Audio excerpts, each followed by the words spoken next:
नमस्कार मित्रांनो, आज आहे 1 जून आणि आजपासून आपण ब्लॉगिंग चालू करणार आहोत. म्हणजे ब्लॉग बनवणार आहोत, की माझं ट्रेडिंग रूटीन काय असतं आणि आपण कशा-कशामध्ये ट्रेड करतो, दिवसभरात काय करतो. म्हणजे जास्तीत जास्त मी दाखवायचा प्रयत्न करेन. सगळं तर दाखवू शकत नाही.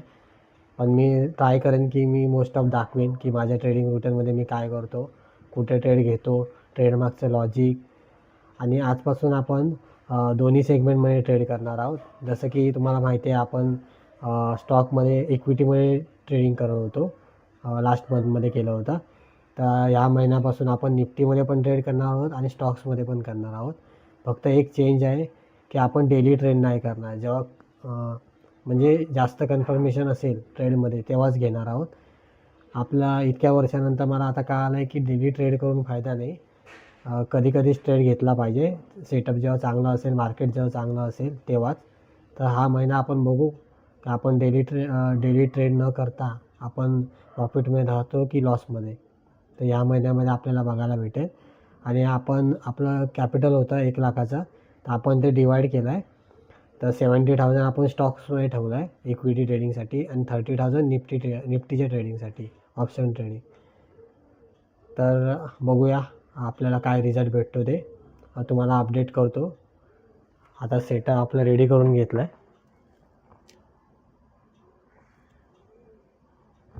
बघा. आता लॉग इन करून घेतलं आहे मी. तुम्हाला सांगतो मग पुढे ट्रेड भेटला तर मी थोडा लेवल्स वगैरे ड्रॉ करून घेतो निफ्टीमध्ये. ठीक आहे, तुम्हाला अपडेट करतो मी.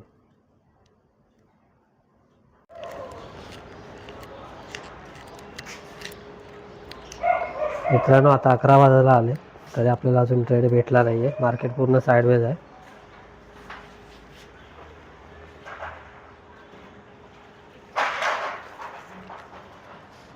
आणि मी बाहेर बसलो आता.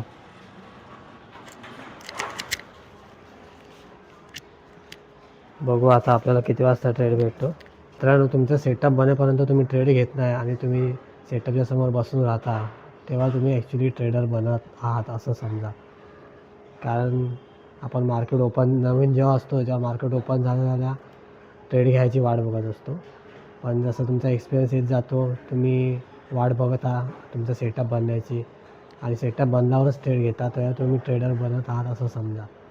आता 11 वाजलेत आले तरी पण मला अजून ट्रेड भेटला नाही आहे आणि मी ट्रेड नाही घेतला आहे अजून. निफ्टीमध्ये पण नाही आणि स्टॉकमध्ये पण नाही. मार्केट थोडं साईडवेज आहे. तर बघू आपल्याला किती वाजता ट्रेड भेटतं. बाहेरचं वातावरण बघा.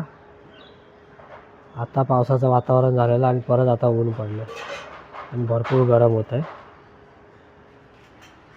आज सावली आहे थोडी. पावसाचं वातावरण होतं आहे आणि परत ऊन पडतं आहे. बघू पाऊस कधी येतो आहे. गरम भरपूर होत आहे.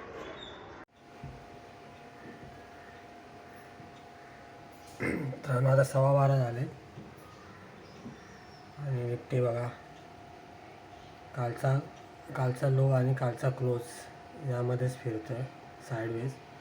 तर कालचा लो ब्रेक केला तर चान्सेस आहे खाली यायचे आणि कालचा क्लोज ब्रेक केला तर वरती जाऊ शकतो. मित्रांनो, आता मार्केट बंद झालं आहे. 5-5:30 वाजलेत. तर तुम्हाला दाखवतो आज काय झालं ते.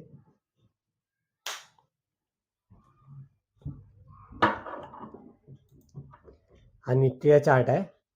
तर मगाशी मी तुम्हाला बोललो की प्रिव्हियस डे कालचा लो तोडला तर रॅली येऊ शकते. तर तसंच झालं. लो तोडला आणि खाली आला. पण त्याचा प्रीमियम पण गेला वरती. पण मी एंट्री घेतली नाही. त्याचं रिझन काय, स्टॉप लॉस भरपूर मोठा होत होता. स्विंगच्या खाली 30 पॉईंटचा स्टॉप लॉस जात होता. त्यामुळे मी एंट्री घेतली नाही यामध्ये. आणि स्टॉक्समध्ये बघायला गेला, स्टॉकमध्ये तर मला एंट्री माझ्या स्ट्रॅटर्जीप्रमाणे भेटलीच नाही. त्यामुळे मी ट्रेड घेतला नाही.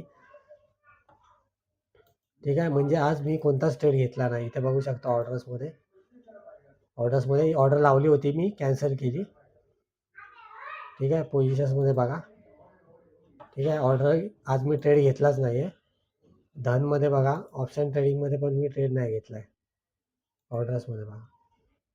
अजून एक मी तुम्हाला अपडेट देतो. आता मार्केट तर बंद झालं आहे.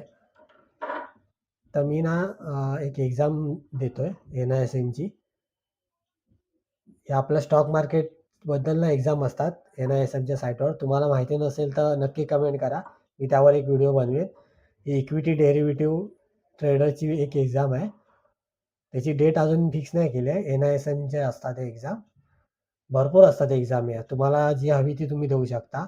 एक सर्टिफिकेट भेटतं तुम्हाला आणि एक छोटी फी असते. ती फी भरायला लागते. हे बघा.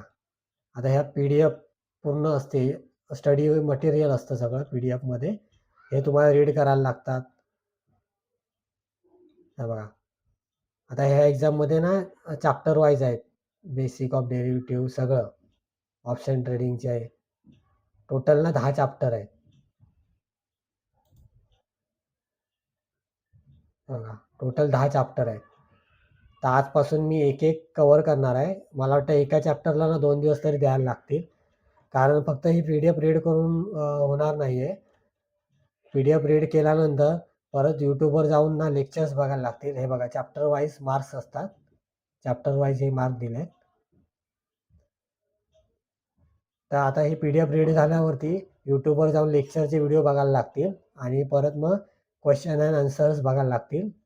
किती क्वेश्चन्स वगैरे असतात ना ऑब्जेक्टिव्ह ते सर्व बघायला लागतील. मग 2 दिवस एका चॅप्टरला तरी जाईल. तर आजपासून मी चालू करणार आहे. तर याची एक्झाम डेट फिक्स झाली ना की मी तुम्हाला सांगेन की कुठे एक्झाम काय प्रोसिजर असते. आणि तुम्हाला माहिती नसेल तर नक्की कमेंट करा. मी पूर्ण माहिती देतो. कारण ह्याच्या आधी पण मी दिल्या आहेत एक्झाम NISMच्या. एकामध्ये फेल झालो आहे मी. एक क्लिअर केली होती, फ्री होती ती आणि ही थर्डवाली देतोय. फर्स्ट अटेम्प्टमध्ये क्लिअर करायला जरा अवघड असतं. पण मी ट्राय करणार आहे फर्स्ट अटेम्प्टमध्येच क्लिअर करायची आणि मला करायचीच आहे. तर तुम्हाला सांगेन मी रोजचं माझं स्टडी मी काय करतोय ते. तर भेटू उद्याच्या व्हिडिओमध्ये.